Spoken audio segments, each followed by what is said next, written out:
మంత్రి లోకేష్ రాజీనామా చేయాలంటూ వైసీపీ చేస్తున్న డిమాండ్ అత్యంత విడ్డూరంగా ఉందని టీడీపీ నేతలు ధ్వజమెత్తారు. అత్యంత పకడ్బందీగా డీఎస్సీ నిర్వహించిన లోకేష్ ఎందుకు రాజీనామా చేయాలని వారు ప్రశ్నించారు. వైసీపీ హయాంలో గ్రూప్ 1 నిర్వహణపై హైకోర్టు పెట్టిన చివాట్లకు జగన్ అప్పటి విద్యాశాఖ మంత్రిగా పనిచేసిన వారే రాజీనామా చేసి ఉండాల్సిందన్నారు. ఇప్పటికైనా ఏ వేదికపైనైనా డీఎస్సీ గురించి చర్చించేందుకు తాము సిద్ధమని టీడీపీ నేతలు స్పష్టం చేశారు. ధర్మేంద్ర ప్రధాన్ గారు రాజీనామా చేశారు. ఇక్కడ లోకేష్ గారు కూడా రాజీనామా చేయాలని చెప్పి మాట్లాడుతా ఉన్నారు. స్పోర్ట్స్ కోటాకు సంబంధించి బ్యాకప్ సర్టిఫికేట్స్ లేకున్నా కూడా కొంతమందికి ఉద్యోగాలు ఇచ్చారని చెప్పి చెప్తా ఉన్నారు. ఇది మీరు సచివాలయంలో ఇచ్చిన ఉద్యోగాలు, స్పోర్ట్స్ కోటాలో ఇచ్చిన 2300 మంది ఉద్యోగాలకు సంబంధించిన వివరాలు మీ ప్రభుత్వం ఇచ్చిన వివరాలే. దీంట్లో వందలు చూపిస్తా. బ్యాకప్ సర్టిఫికేట్ లేకోకుండా మీరు ఉద్యోగాలు ఇచ్చిన దాంట్లో ఆర్చరీ విభాగంలో కే స్వాతి బ్యాకప్ సర్టిఫికేట్ లేదు. ఆర్చరీ విభాగంలోనే రాయపాటి లక్ష్మి బ్యాకప్ సర్టిఫికేట్ లేదు.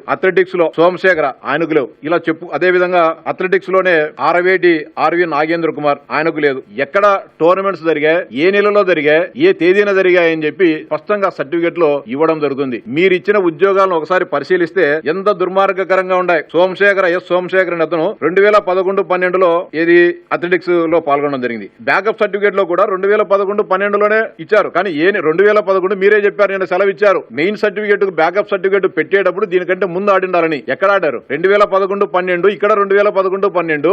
ఏ నెలలో ఇది ఆడారు, ఏ నెలలో ఇది ఆడారు, ఈ నెల కంటే ముందు నెలలో ఆడారో లేదని స్పష్టంగా చెప్పకోకుండా ఇష్టానుసారంగా ఇవ్వడం జరిగింది. గ్రూప్ 1 పరీక్షల్లో కుంభకోణానికి పాల్పడిన జగన్ రెడ్డి ఇంటి ముందర మీరు ధర్నా చేయాలి. గతంలో గాలి ముద్దుగుస్తమనాడి ఉమ్మడి రాష్ట్ర విద్యాశాఖ మంత్రిగా ఉన్న సమయంలో 10వ తరగతి పరీక్షలు లీక్ అయినాయని చెప్పి నైతిక బాధ్యత వహించి రాష్ట్ర విద్యాశాఖ మంత్రిగా రాజీనామా చేయడం జరిగింది. అది తెలుగుదేశం పార్టీ నిబద్ధత. తప్పు జరిగింది కాబట్టి దానికి బాధ్యతగా ఆ రోజు విద్యాశాఖ మంత్రి బాధ్యత వహించడం జరిగింది. మీ గ్రూప్ 1 పరీక్షల్లో ఇంత ఘోరాలు ఇన్ని జరిగితే ఏనాడైనా కానీ బాధ్యత తీసుకున్నారా మీరు? 2006వ సంవత్సరం కడప డిఎస్సీలో మీ తండ్రి గారు ముఖ్యమంత్రిగా ఉన్నప్పుడు ఓఎంఆర్ సీట్లనే మార్చేసి మెరిట్ ఉన్న నిరుద్యోగ ఉపాధ్యాయులందరినీ కూడా నాశనం చేసి కోట్లాది రూపాయలు మీ బంధువులు డబ్బులు తీసుకుని వాటిని తారుమారు చేసిన మాట వాస్తవం కాదా? ఆ పరీక్ష రాష్ట్రమంతా కాకుండా ఒక్క కడప జిల్లాలోనే డిఎస్సి పరీక్ష రద్దయిన మాట వాస్తవమా కదా? ఒకసారి జగన్మోహన్ రెడ్డి గారు చెప్పాలి. ఎవరు బాధ్యత తీసుకుంటారు దీనికి? రాజీనామా చేయాల్సింది లోకేష్ బాబు గారు కాదు, జగన్మోహన్ రెడ్డి, బొత్స గారు.